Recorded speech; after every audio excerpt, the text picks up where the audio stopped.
अहिल्यानगर शहरात एक धक्कादायक आणि खळबळजनक घटना समोर आली आहे। शहराचे माजी महापौर अभिषेक कळमकर यांच्या विरोधात गंभीर स्वरूपाचा गुन्हा दाखल करण्यात आला आहे।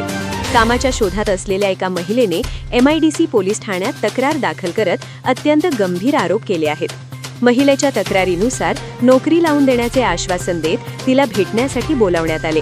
त्यानंतर निर्जन स्थळी नेऊन पेयामध्ये गुंगी आणणारे औषध देत जबरदस्ती केल्याचा आरोप करण्यात आला आहे। तसेच या घटनेबाबत कुठेही वाचता केल्यास जीवे मारण्याची धमकी देण्यात आल्याचेही फिर्यादीने नमूद केले आहे। शिरूर येथील एका हॉटेलमध्ये बोलावून जबरदस्ती केल्याचा आणि संबंधित व्हिडिओ सोशल मीडियावर व्हायरल करण्याची धमकी देण्याचाही आरोप करण्यात आला आहे। फिर्यादीने व्हिडिओ कॉलचे स्क्रीन रेकॉर्डिंग आपल्याजवळ असल्याचा दावा केला आहे।